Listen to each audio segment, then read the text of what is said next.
나도마 아주 시절이야. И прежде всего в эти весенние учения я хотел бы сказать, что мы с вами рассматриваем, а, я хотел бы поприветствовать всех тех, кто принимает участие в этих учениях, также и тех, кто сейчас слушает эти учения по интернету. Я хотел бы поприветствовать всех монахов, а также мирян, которые слушают эти учения. Приветствуют вас всех. И в этом году это тибетский год деревянного дракона.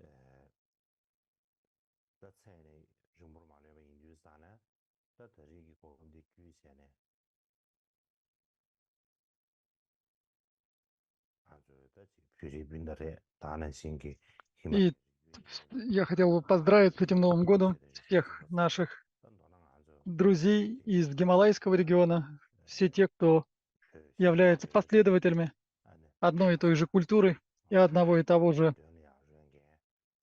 учения Будды.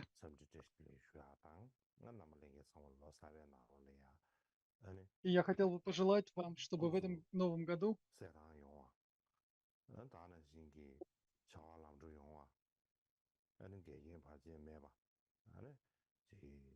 чтобы вам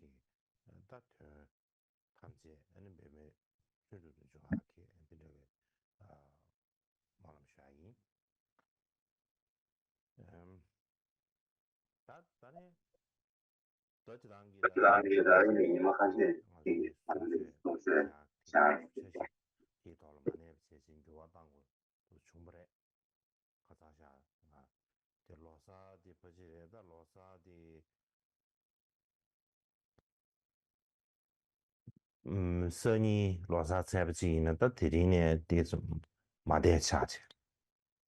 참바르 마시네 가상 참바를 지켜줘 봐. 참바 지켜줘. 안 참바도 지켜줘. 근데 연소로 잡으면 좀 세. 아니 지 판도 순조로 비체는 이 바제 내가를 막 못해야 돼. 연소 잡으면 좀 세. 대 잡으면 좀 인류사는 바제다 나와지 치면 참바지 보세 나와지 좀 신유스래. 연소 잡으면 좀 세. 디간이야 아니 디스지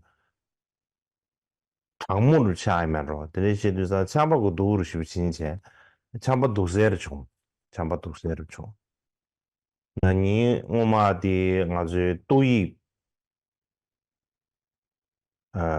코비드 19 sommer 또이 나서 코베 걸려야가 샤분이 숨지 나브레 또이 나서 포체 샤분이 숨지 나래 디류사네 다리는 신데 자라보게 자라보서는 도보게 뭐좀 다리디 가리는 배지 두세르 총 아들이 인류사네 디 제자 안에 가사디 가산디 디 로사 남유 로사 가는 게 좀더 디스게 왜요 돼中国 讲龙 开门좀 게스트 퍼센트 소사레션 제자 다리 지 로사디 켄사를 총 다이네디 초진이 야부르 신스레 뭐 가라서 다지 과 경에 바지 반도 체 근데 지시 야부 있으라 삼 차야소 간다 전에 니만 가시지 지 나제 게베 왕기 아니 수주 참 좋으래 제가 나 되들이야 참로래야 공세 쉬었당 아니 가져래 다고나 도시 쉬어 도시 다 드린 데야 나 못되네 마지 가져래 다 수주에 마 쉬어 채발라야 뭐야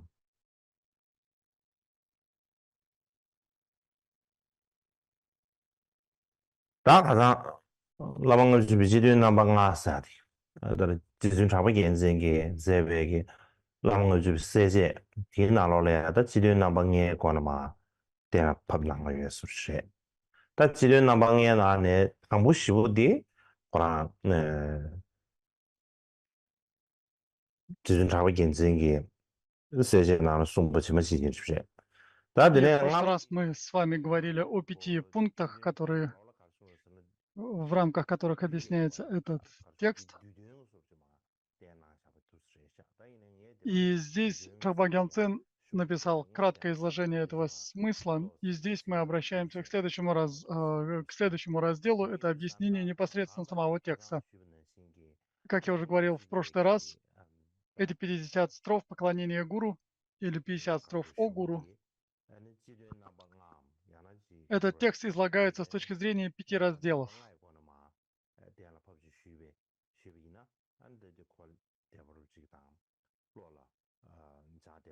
И я думаю, что если объяснить этот текст с точки зрения 5 этих пунктов, вам будет легче понять смысл этого текста. И мы говорили об этом кратко в прошлый раз. Сегодня мы обращаемся к следующему пункту, а именно пункт, касающийся непосредственно самого изложения текста.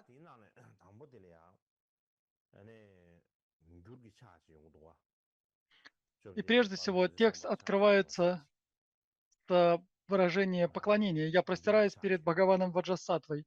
Это поклонение переводчика. То поклонение, которое выразил переводчик этого текста. И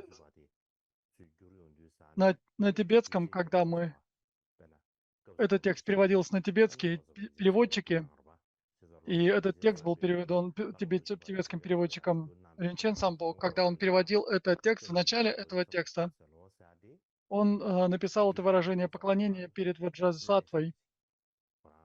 И таким образом, эта часть текста, которая была прибавлена самим переводчиком первоначально, она отсутствовала в самом тексте, но переводчик написал поклонение или выражение поклонения переводчика.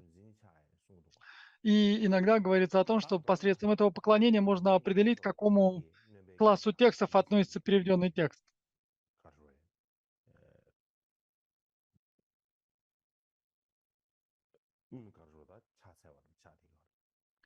И таким образом, как уже говорилось, это выражение поклонения переводчикам.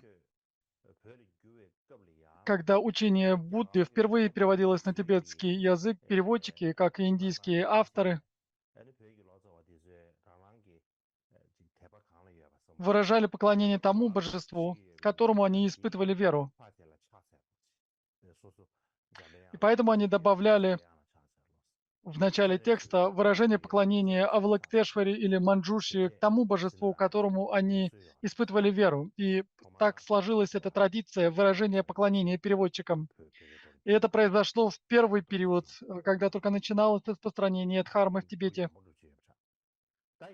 По всей видимости, правила тогда были попроще, они не были такими строгими. Но позднее тибетские цари, министры, переводчики и пандиты провели своего рода обсуждение этого вопроса. И было принято решение, что при переводе текстов с санскрита на тибетский язык, в соответствии с тем, что излагает тот или иной текст, необходимо и выражение поклонения согласно этому содержанию. И, например, тексты Винаи, в их начале помещается поклонение всеведущему Будде. В текстах Хинаяны необходимо писать, простираясь перед 3 драгоценностями, а в начале текстов Абидхармы я простираюсь.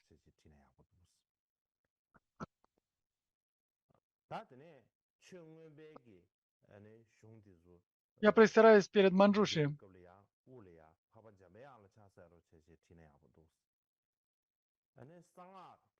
В начале же тайных мантрических текстов, текстов тайной мантры, стали писать выражение поклонения «Я простираюсь перед господином тайн» или перед владыкой тайн.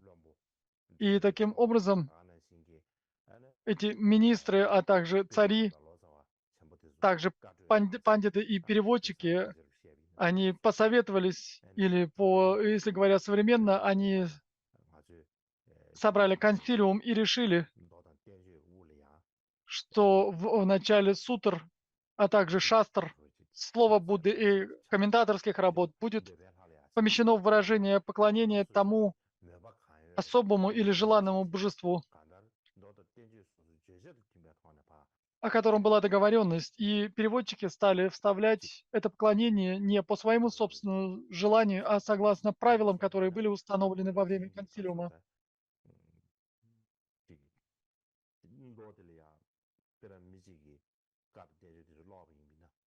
И когда мы читаем сутры Будды, а также комментаторские работы, мы видим, что если в тексте написано «Я простираюсь перед Всеведущим», это дает нам понять, что этот текст относится к Винае, к своду монашеских правил.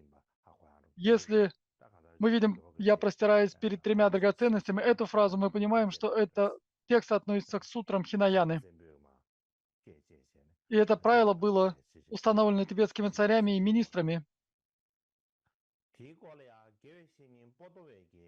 И относительно этого великий тибетский учитель Патова говорил, по всей видимости, он много об этом говорил, и он говорил, что Виная и относительно Виная и тайной мантры Патова говорил, что Виная — это сфера только Всеведущего, и поэтому в начале текста Виная помещается поклонение Всеведущему. И почему это так? Потому что только Всеведущий Будда знает Винаю. Никто другой, помимо Будды, не может знать все правила и причины правил Винаи. И никому, кроме Всеведущего, нельзя создавать этих правил Винаи. И поэтому в начале текстов по Винаи помещается это выражение поклонения Всеведущему. Это то, о чем говорил великий Геше Патова. Также Геше Патова говорил, что в начале текстов тайной мантры Великой Колесницы Махаяны, так как эта практика должна осуществляться тайно, а не открыто, если мы нарушаем эту тайну, то мы не обретаем ситхи, и по этой причине Патова говорил, что необходимо в начале текстов тайной мантры помещать выражение поклонения перед владыкой тайн. В особенности великий учитель Дромтомпа говорил о том, что тот, кто собрал эти тайные наставления, тайные мантры, полученные от Будды, является владыкой тайн. И поэтому она называется тайная мантра. Но также говорится о том, что она называется тайной мантрой, потому что практика тайной мантры должна выполняться тайно.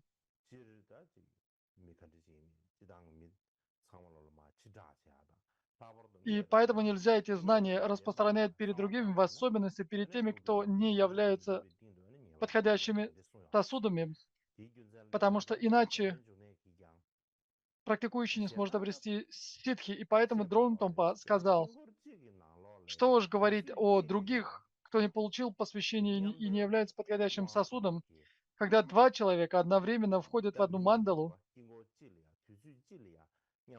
даже если они делают это одновременно, даже если они входят в одну мандалу, даже если им преподают одну и ту же тантру и садхану, их нужно обучать индивидуально. То есть эти два человека нуждаются в индивидуальном обучении тантре и садхане этого божества. Если же вы объясняете эти учения двум человекам, этим двум личностям вместе, то это является нарушением разглашения тайны. И поэтому правила были прежде очень строгими. Даже если два человека, даже если они являются друзьями Дхармы, входят в одну мандалу, когда они получают наставления от одного учителя, необходимо получать их индивидуально. И каждому из них необходимо давать объяснение тантры и садханы. Нельзя было объяснять эти учения вместе. И во время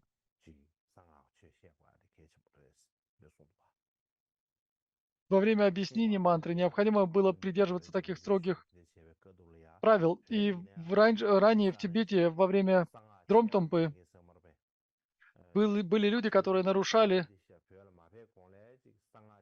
обязательства предписания тайной мантры.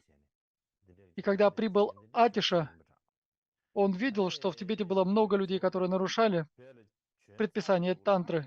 И после того, как Атиша прибыл в Тибет, обстановка или ситуация в Тибете, по всей видимости, стала лучше, она исправилась.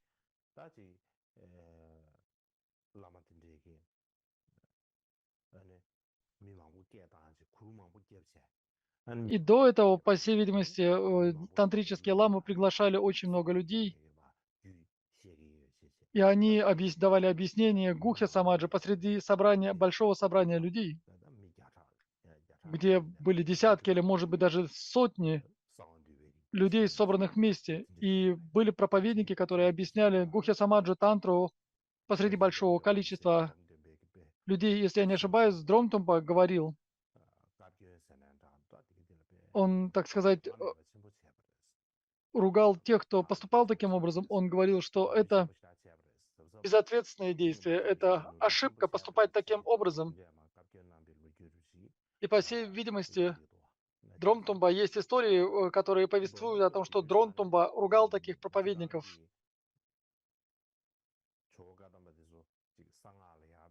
Вообще же, традиция Кадам, которая проистекает от Дживаджиатиши, очень строго относилась к тайному учению, к учению тайной мантры.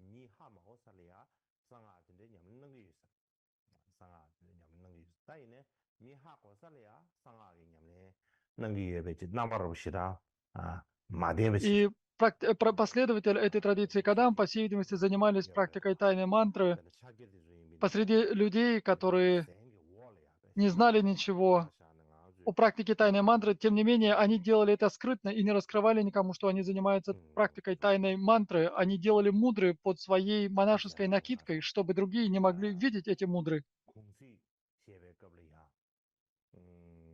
Когда они принимали пищу, есть совершение подношения, определенное подношение пищи во время принятия пищи. Есть определенные мудры, которые необходимо выполнять, и они делали их под своей накидкой, так, чтобы другие люди не могли увидеть их. Они опасались того, что другие люди могут увидеть эти мудры и узнать, что они занимаются практикой тайной мантры. И поэтому они делали эти мудры под монашеской накидкой и не делали их, как сейчас, как сейчас делают некоторые практикующие, совершая открыто мудры перед лицами других людей. Более того, они это делают, рисуясь. И это то, как Джо Джатиши говорил, не стоит делать и необходимо прятать свою тайную практику. И в текстах тайной мантры выражается поклонение Ваджадаре. И когда здесь говорится, я выражаю поклонение перед Бхагаваном Ваджасаттвой, Джом Денде по-тибетски или на санскрите Бхагаван, согласно индийской традиции, будь то Брахма или Вишну или Индра, всех этих божеств назвали Бхагаван. Но для того, чтобы различать между Буддой и этими мирскими божествами, когда тибетские переводчики переводили этот термин, они добавили слово «де». И все это было сделано для того, то есть «де», ушедший за пределы, вышедший за пределы. И все это было сделано для того, чтобы различать между Буддой, Бхагаваном Буддой и другими мирскими божествами. И, по всей видимости, когда переводили этот термин «Бхагаван» для мирских божеств, использовали тибетский термин «джомден» без этого слова «де».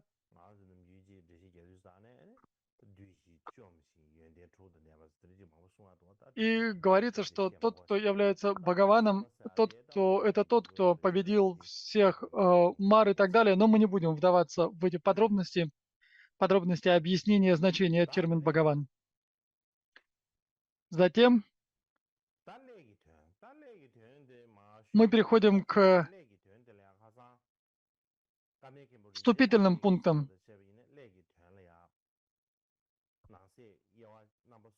И первый раздел имеет два пункта: выражение поклонения и обещание совершить сочинение текста.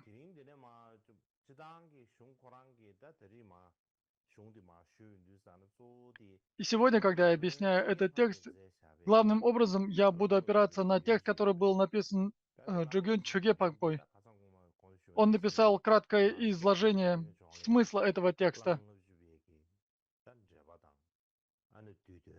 И в Тибете существует множество комментариев на 50 строф о гуру. И, по всей видимости, это один из самых первых комментариев, которые сохранились до нашего времени, которые сейчас можно видеть. Это краткое изложение смысла 50 строф о гуру, которые были написаны Джугюн Пакба, Джугюн Пакбой, Джугюн Чогял Пакбой, Джизун Чакба Гялцен и так далее. Они были ранними авторами, комментарии которых были одними из самых ранних к этому тексту. И поэтому, когда я буду комментировать этот текст, главным образом я буду обращаться к структуре текста, изложенной Друген Чогел Пакбой. И поэтому он пишет в своем тексте, что он рассматривает этот текст согласно следующей структуре. Вступительные пункты, связанные с сочинением, пункты, касающиеся текста и заключительное резюме. Первый имеет два пункта: выражение поклонения и обещание завершить сочинение.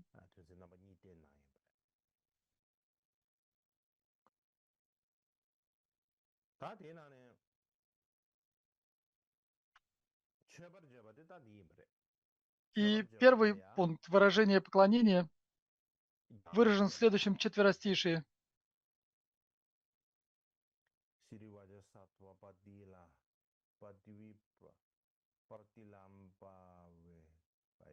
Сейчас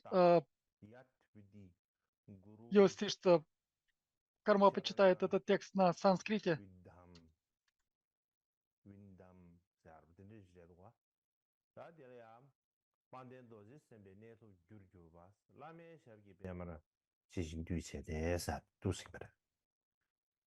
다 될래야 아니 갸게기 알아디 귤들이야 다디도시 갸게 귤들이야 시강 다다 벽에 남 И 예대베기 시강 в санскритском тексте первые две строки тибетского перевода находятся внизу, а две строки тибетского перевода в санскритском тексте находятся впереди.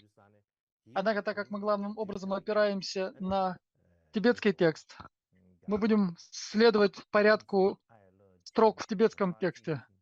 И также есть и китайский текст, китайский перевод, который сейчас читает Его Святейшество.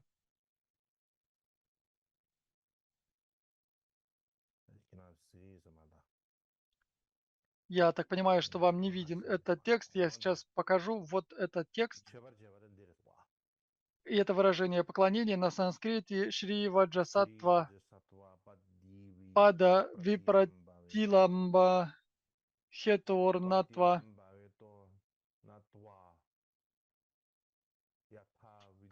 Ятавиди Гурушчарана Виндам.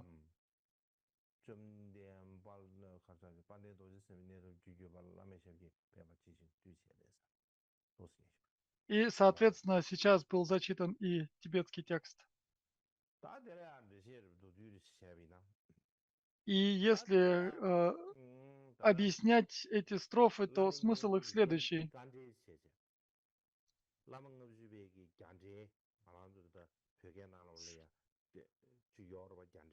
И есть индийский комментарий к этому тексту, как я уже говорил прежде, и неизвестно, кто является автором этого текста. По всей видимости, Голоцева перевел этот текст на тибетский язык, и в этом тексте говорится,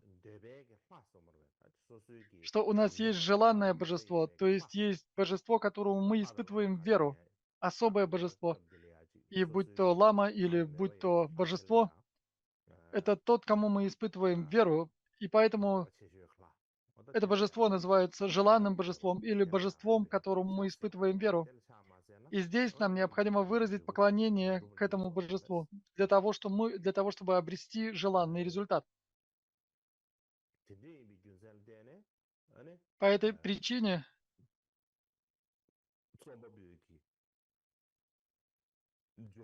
автор данного текста, до того, как он обращается к главному объекту изложения, он выражает поклонение своему особому или желанному божеству.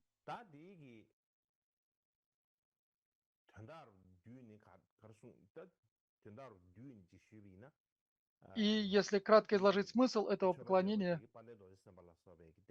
то здесь говорится, что в первой строке выражается поклонение Ваджасаттве, во второй строке говорится о необходимости. И первая строка выражает необходимость поклонения, необходимость выражения поклонения. Во второй строке выражается само поклонение особому желанному божеству, которому мы испытываем веру, или тому учителю, которому мы испытываем веру, мы выражаем поклонение этому объекту выражения поклонения. В третьей и четвертых строках, которые находятся ниже, здесь говорится о том, что опора на гуру описана во многих безупречных тантрах. Я объясню это вкратце, внемлите этому с почтением. И здесь выражение опора на гуру, и объясню вкратце, то есть здесь говорится о том, что будет изложено, о главном объекте изложения этого текста. И здесь связь между характеристиками объекта изложения и выражающими его словами заложена в самом тексте, поэтому отдельно не описывается.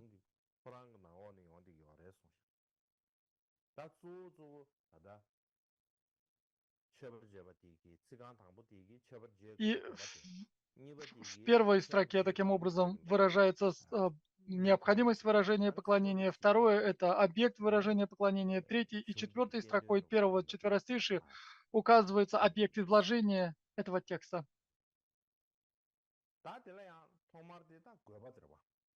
И первое, с чего мы начинаем, это цель или необходимость выражения поклонения. И здесь говорится, я склоняюсь, как подобает, к лотосным стопам гуру, который является причиной достижения великолепного состояния ваджасаттвы. И до того, как автор начинает сочинение этого текста, он выражает свое почтение божеству или гуру.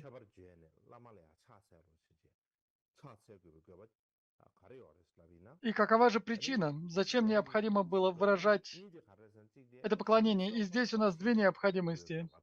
Во-первых, это завершить сочинение. И второе, привлечь других, чтобы они занимались изучением этого текста. И первое, выражение учения перед учителем, автор,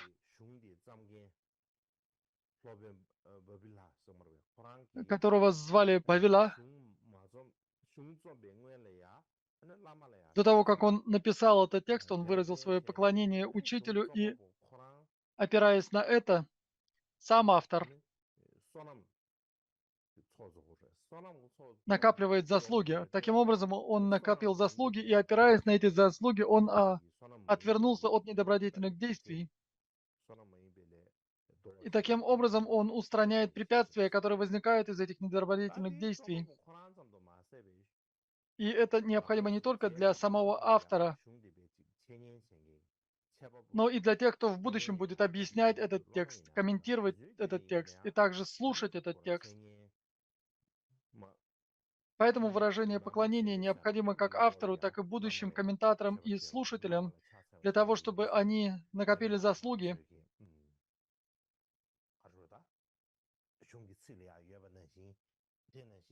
Как сказано в самом тексте. И поэтому искренне от всего сердца мы выражаем поклонение учителю. И тот, кто объясняет этот текст, кто слушает комментарии на этот текст, они накапливают заслуги и отворачиваются от недобродетели. И все внешние и внутренние препятствия полностью умиротворяются. И тогда все действия автора, написание, объяснение и так далее будут завершены беспрепятственно. И поэтому относится не только к автору. Когда он писал этот текст, конечно же, была такая необходимость завершить написание этого текста, но даже после того, как он завершил это написание, когда другие занимаются объяснением и слушанием объяснения этого текста, они также произносят эти строки поклонения учителю, и таким образом они накапливают заслуги и устраняют препятствия в объяснении и слушании этого текста. И это первая необходимость, о которой здесь говорится. Вторая необходимость, поскольку автор этого текста Бхавила выражает почтение своему учителю. И зачем он это делает? Потому что его учитель является выдающейся личностью, которая достойна простирания и выражения поклонения. И для того, чтобы это понять, чтобы другие люди в будущем понимали, что гуру является важным и ценным, для того, чтобы они понимали это,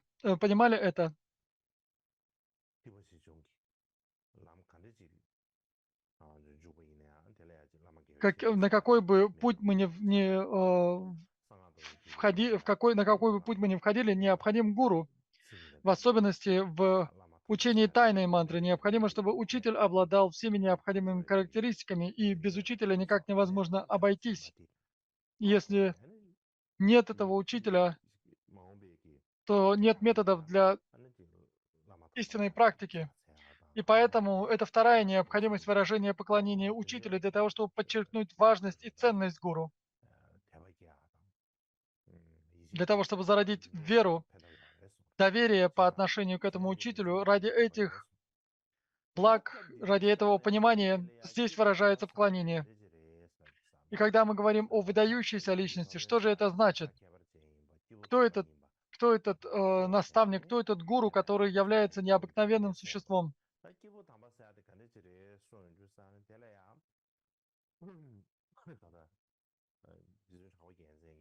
И Джизун Чалва говорит, что это означает того, кто реализовал воззрение. То есть тот, кто реализовал, кто постиг воззрение. И когда мы говорим о воззрении, существует два вида воззрения. Правильное мирское воззрение и правильное немирское или надмирское воззрение. Это два вида воззрения. Первое – это правильное мирское воззрение. Это вера в кармические причины и следствия, вера в закон кармы. Материалисты Чарваки отвергают кармические причины и следствия. А это указывает на то, что они не те люди, которым мы выражаем почтение. Они не знают о том, что необходимо отбросить, а что необходимо принять. Они отрицают кармические причины и следствия, и поэтому они не являются объектами почтения, выражения почтения. И кому же мы выражаем почтение? Мы выражаем почтение тем, кто правильно следует закону кармы, кто принимает то, что необходимо принять, и отбрасывает, что необходимо отбросить. То есть это те, кто верит в причинно-следственную связь кармы. Они верят в то, что эти кармические причины и следствия являются совершенно верными и не вводящими в заблуждение.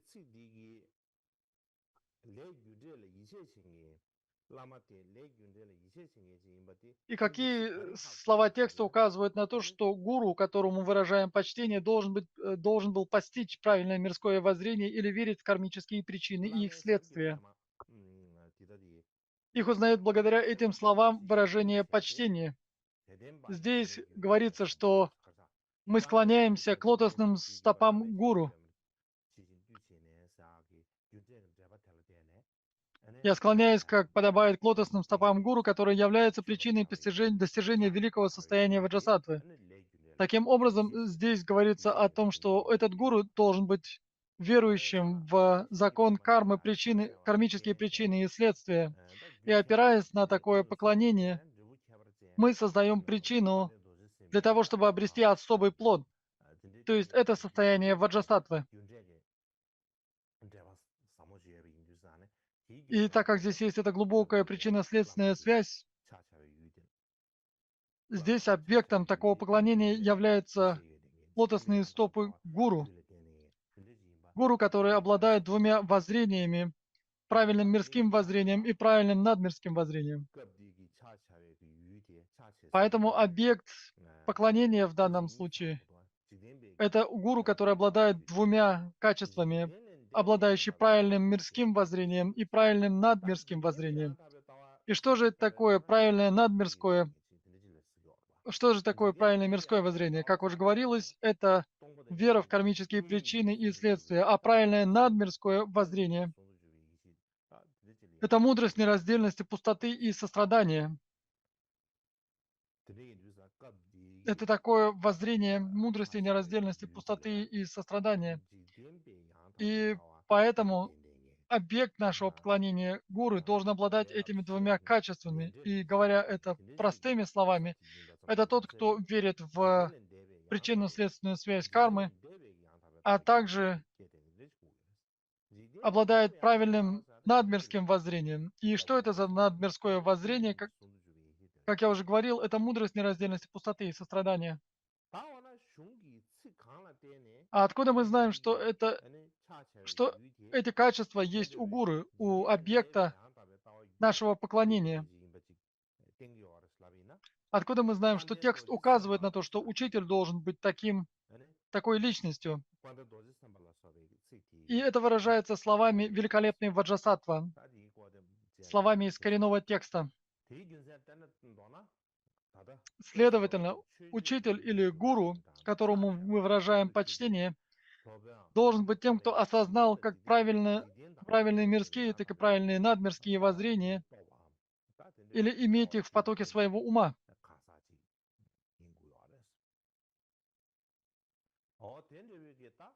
Таким образом, люди осознают, что что гуру обладает поведением великого существа, и поэтому эти люди будут заниматься изучением этого текста.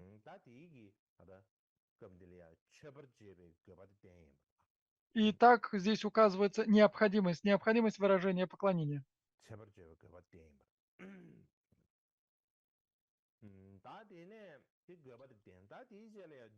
Затем следует краткое изложение.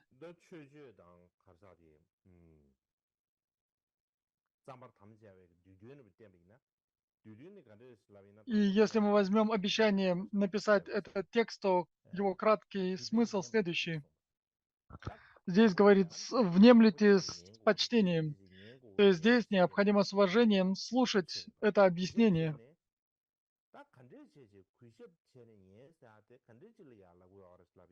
И что же это значит «внемлите с почтением»? Здесь говорится «с почтением». То есть мы должны уважительно выслушать это объяснение от своего учителя о том, как необходимо опираться или полагаться на духовного наставника. Таким образом, мы выражаем почтение телом, речью и умом, и мы должны слушать эту дхарму с таким почтением. И что же нам следует выслушать? И здесь в тексте говорится «объясню вкратце», то есть это краткое объяснение. Во многих тантрах говорится о том, как мы должны опираться на духовного наставника, каков правильный, каков неверный образ или способ поклонения учителю и опоры на учителя. И каким же образом мы узнаем, что является правильным, а что является ложной опорой на учителя? Где это объясняется? Где этому было преподано? И здесь говорится в тексте во многих безупречных тантрах.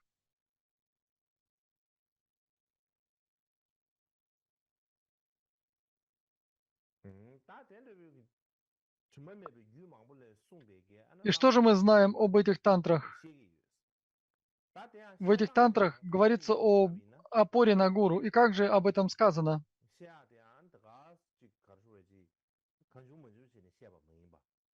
Это не какие-то отвлеченные объяснения. Как предварительные действия необходимо выполнить перед началом, какие предварительные действия необходимо выполнить перед началом обучения. И здесь говорится, склоняюсь, как подобает. То есть мы склоняем свою голову перед лотосными стопами учителя. И почему нам необходимо склоняться перед лотосными стопами? Потому что мы желаем обрести состояние Бхагавана Ваджасаттвы. И что же нам здесь необходимо еще добавить? То, что здесь вы объясняете, опору на учителя и так далее, является это вашей выдумкой. Сами ли вы придумали это? Нет. Это изложено во множестве безупречных тантр. И если это объяснено во многих безупречных тантрах, то какова необходимость тому, что вы объясняете здесь? И здесь говорится, объясню вкратце.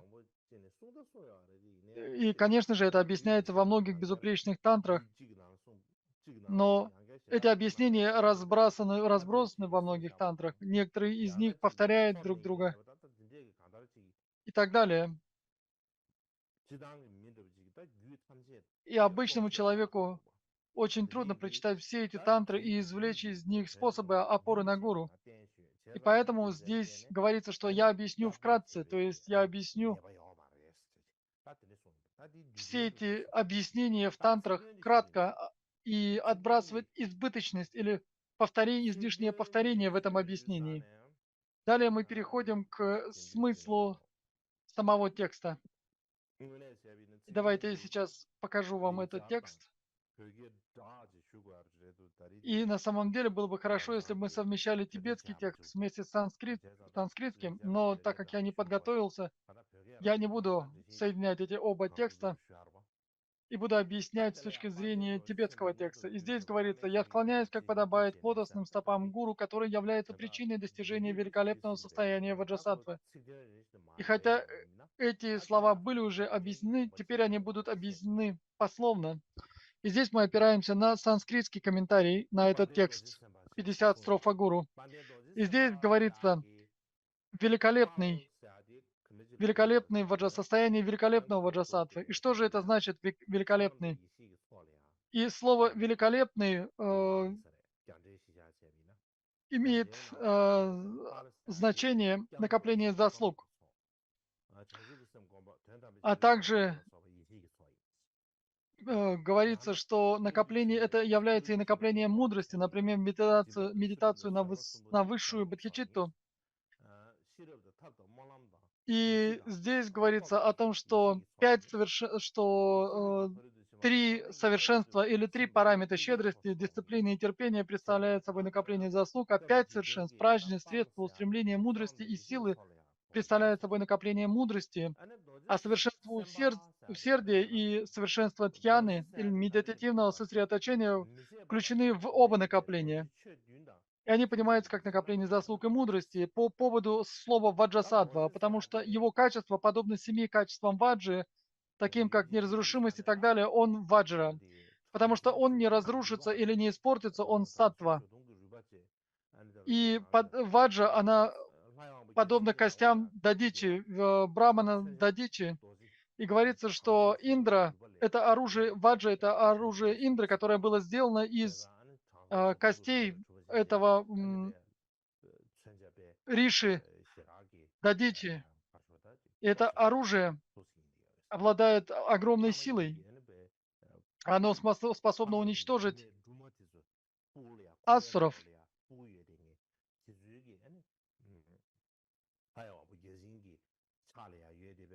И даже это говорится, что когда Индра держит в руках эту ваджу, сделанную из костей Риши Дадичи, то от страха из утроб женщин ассуров рождаются дети. Настолько он ужасающий. И как вы знаете, ассуры и боги постоянно воюют. И это ужаснейшее из оружий, которое используется во время этих битв. Это то оружие, которое не может быть разрушено никем. И так как оно является исключительным,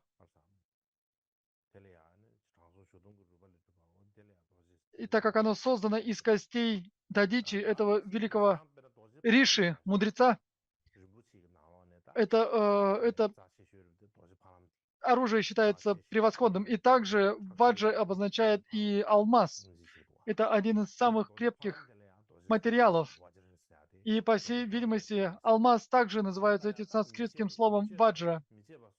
Таким образом, это слово ваджа подразумевает неразрушимость.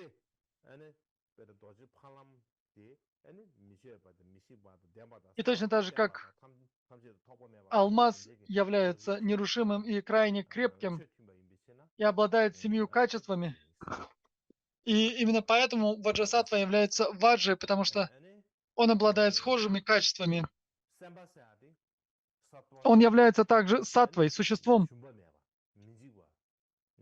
потому что он не разрушается и не может испортиться, поэтому он сатва.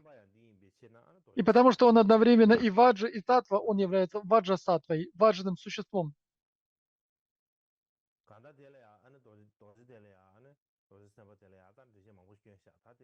И здесь существует множество объяснений в ваджасатве в санскритском комментарии. Мы не будем углубляться во все эти объяснения.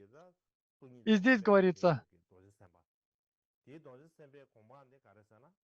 поскольку он по своей природе ясный свет и, естественно, неизменен, он неизменный ваджадержец, то есть ваджадара. С другой стороны, потому что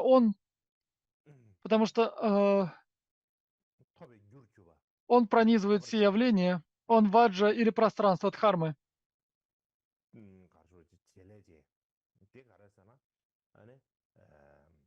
И поскольку он всегда этим занимается, он и есть ваджасатва.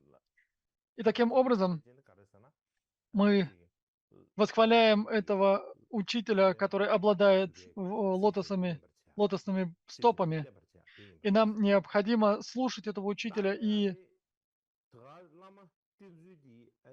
как подобает, опираться на этого гуру. И когда мы лишь слышим эти учения о том, как необходимо опираться на гуру, этого недостаточно. Нам необходимо прежде всего изучить, как правильно опираться на этого учителя. И затем, после того, как мы услышали, как опираться на духовного наставника, нам необходимо, соответственно, опираться или полагаться на гуру для того, чтобы достичь состояния ваджасатвы. И поэтому надо понимать, что одно лишь слушание недостаточно.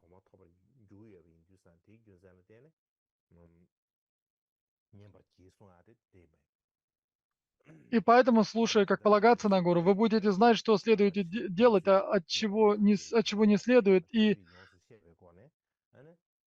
будете совершенствовать накопление. И именно поэтому оно является причиной достижения желаемых целей. Поэтому мы слушаем, как полагаться на гуру ради непревзойденного результата и усердствуем с почтением в этом действии.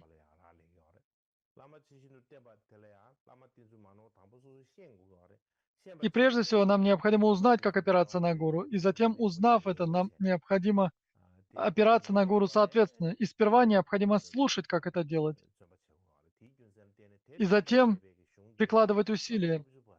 И поэтому текст, который учит этому, который учит о том, как мы должны опираться на духовного наставника, называется «50 строф о гуру», подобно названию повествования о похищении Ситы или Рамаяне. И в одном из текстов предыдущих учителей Кадам говорится, что касается подробной истории о похищении Ситы, обычно мы говорим о Рамаяне, то есть Рамаяна — это то, что излагает подробную историю о похищении Ситы, царицы Рамы, его супруги, которая по-тибетски называется Рольнема.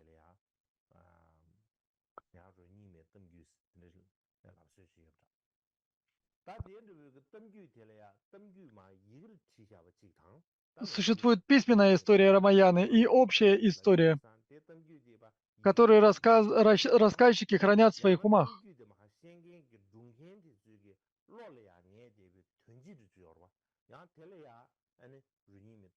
Но они не являются реальной историей.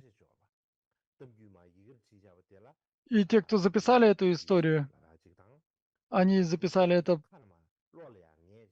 подробную историю о похищении Ситы, а также есть устный рассказ об этой истории.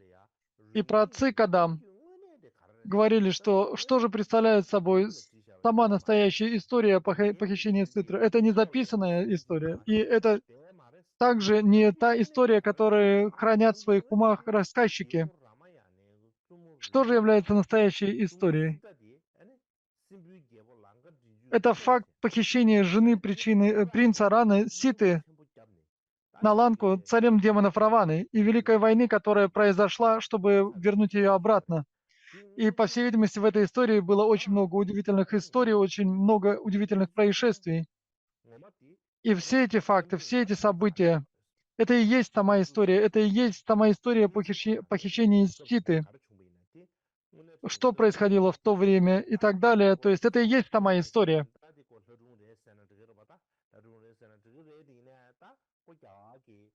И мы можем сказать, что это лишь миф, но это древний индийский миф, о котором повествуется в индийской культуре.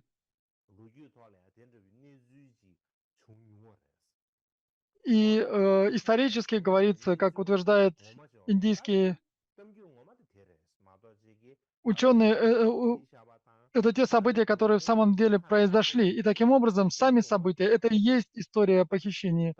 А записанная история и повествуемая устная история не являются истинными событиями этого истории о похищении Ситы.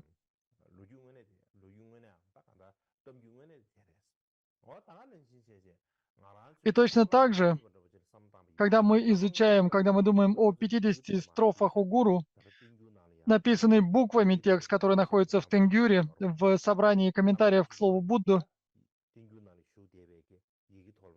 этот текст, записанный тибетскими буквами, тибетским языком, он не является истинными 50 строфами о гуру.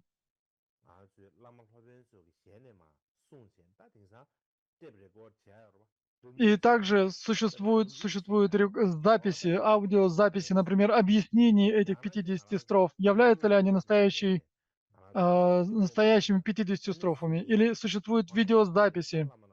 Или мы видим эти наставления в записи, видеозаписи или на других носителях? Являются ли они 50 стихами? Или наш ментальный образ этих 50 стихов о гуру, являются ли они настоящими 50 стихами о гуру? Нет, они не являются. Что же является настоящими 50 стихами о гуру? Настоящие 50 строф о гуру следует понимать как правильное следование возвышенному гуру для достижения непревзойденного результата. И когда мы следуем, когда мы стремимся к обретению этой цели и как подобает, следуем гуру, как подобает, опираемся на гуру, то это и есть настоящие 50 строф о гуру.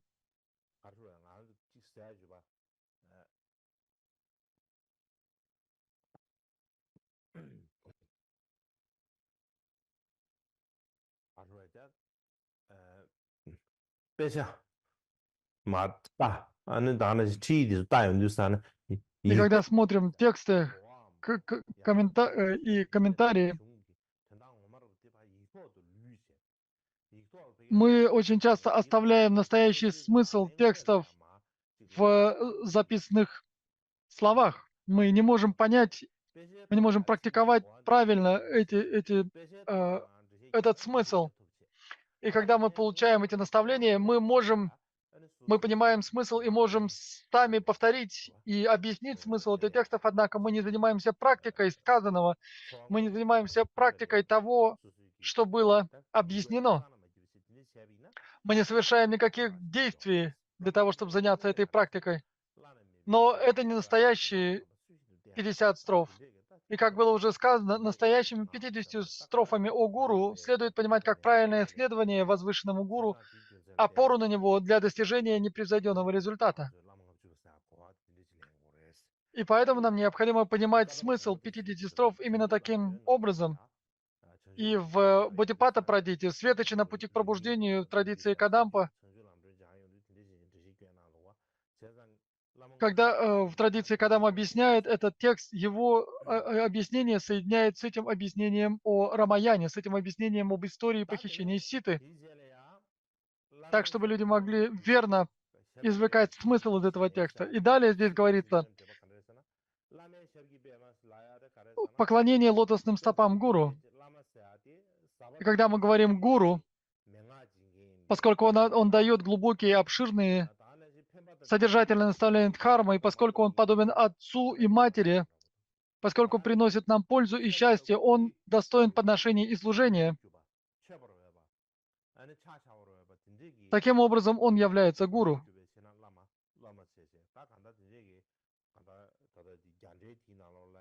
И в этом санскритском тексте приводятся 3 причины, почему гуру является гуру.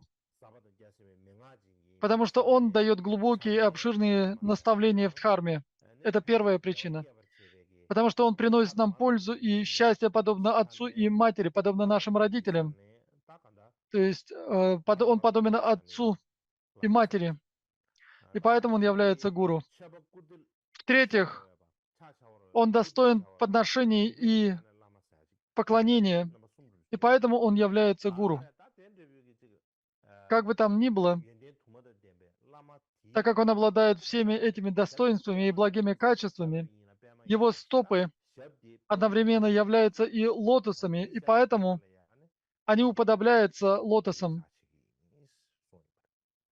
И поэтому здесь говорится о том, что мы с почтением простираемся перед лотосными стопами нашего учителя.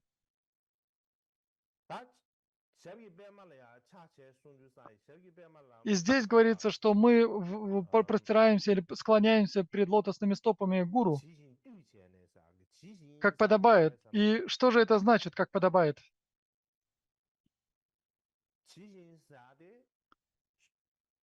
Как подобает, значит, что поскольку это поклонение не нарушает этапов и разделов ритуала, то это поклонение является подобающим. Когда мы получаем учение от учителя наставления, есть определенные действия, которые мы должны совершать. И в данном случае это поклонение не нарушает эти этапы или эти действия. И поэтому, когда мы получаем учение от гуру, мы обращаемся к нему с почтением и так далее. И мы следуем этой форме, мы следуем этому ритуалу, и поэтому здесь говорится, что как подобает. Лотосные стопы подобны цветам лотоса, цветкам лотоса.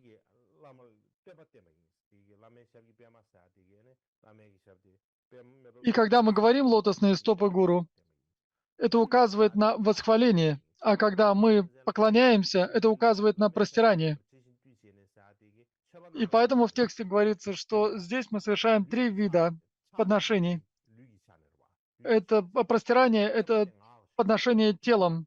Восхваление — это подношение речью. И поскольку действие тела и речи предшествуют действию ума, ум указан косвенно, то есть неявно.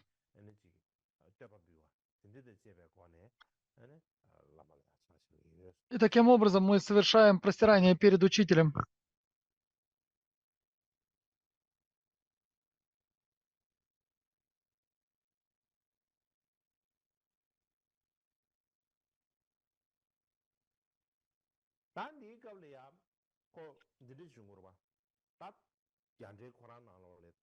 И в санскритском комментарии выражается сомнение. Там говорится, что объектом поклонения должны быть Будда и другие наши желаемые божества или особые божества. Так не должны ли мы выказывать им почтение и поклоняться им? Каким образом гуру является нашим возвышенным желаемым божеством или особым божеством? Божеством, которому мы испытываем веру. Почему здесь гуру является главным объектом поклонения? И здесь гуру является желаемым божеством или божеством веры, потому что он особенно милостив по отношению к нам или крайне добр. И здесь приводятся две причины в санскритском комментарии. Потому что он особенно милостлив по отношению к нам. А с другой стороны, потому что гуру является природным или естественным телом всех Будд.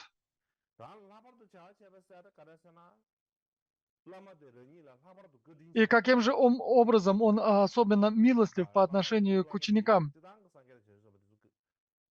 И, конечно же, Будды и Бодхисаттвы, конечно, крайне важны и ценны.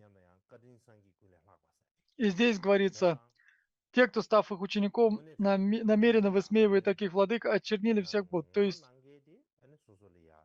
тот, кто, тот, кто указывает нам путь, тот, кто в самом деле дает нам пояснение о пути, это учитель, и поэтому он является особенно милостливым или добрым по отношению к нам. Причина другая причина, почему мы выражаем поклонение гуру, потому что он является истинным, природным или естественным телом всех Будд. И далее здесь приводится цитата, многословная цитата, в которой говорится, те, кто, став учеником гуру, намеренно высмеивает таких владык, очернил всех Будд. И говоря вкратце, Будды и Бодхисаттвы, они выполняют лишь одно действие, то есть одну работу. И какова же их работа? Они приносят пользу всем живым существам. И для того, чтобы принести пользу всем живым существам,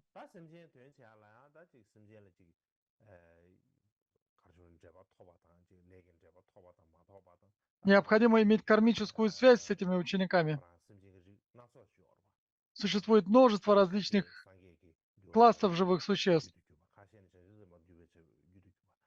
А те, кто является объектом обуздания Будд, те, кто является объектом обуздания бодхисаттв, шраваков и так далее. То есть в соответствии с наклонностями и способностями живых существ существуют различные классы живых существ.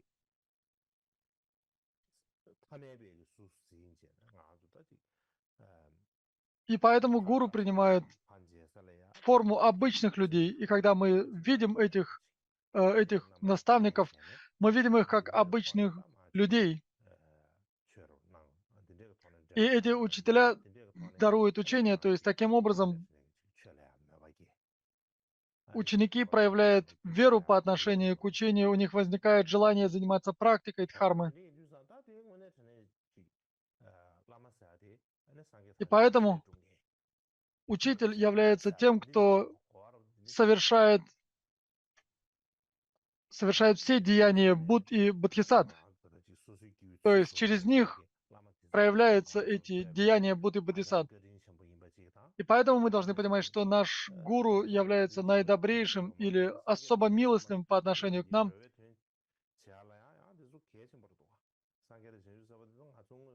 И Будды и Бодхисаттвы — это те, кого мы не можем видеть напрямую. Обычные люди не могут лицезреть Будд и Бодхисаттв, не могут получать от них наставления в дхармы.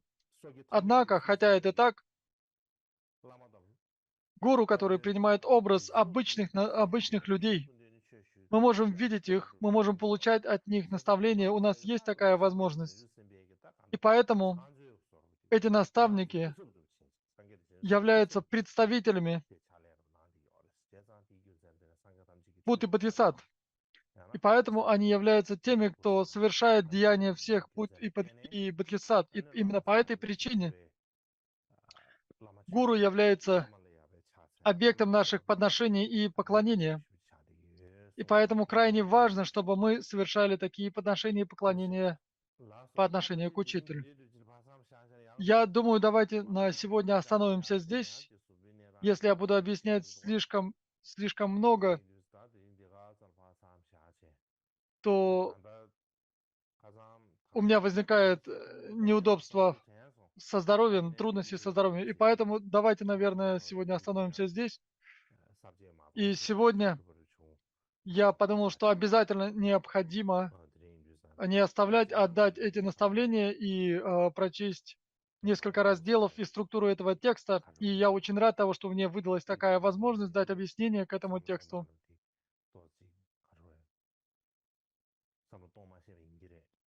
И, может быть, я как-то неправильно думаю, но с другой стороны, эти 50 строф о поклонении, о опоры на гуру относятся к учению тайной мантры.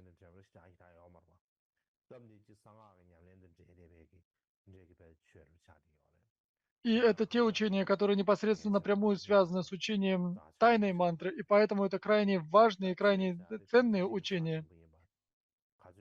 И то, насколько важны те или иные учения, насколько они важны, чем более они являются ценными, тем больше препятствий возникает.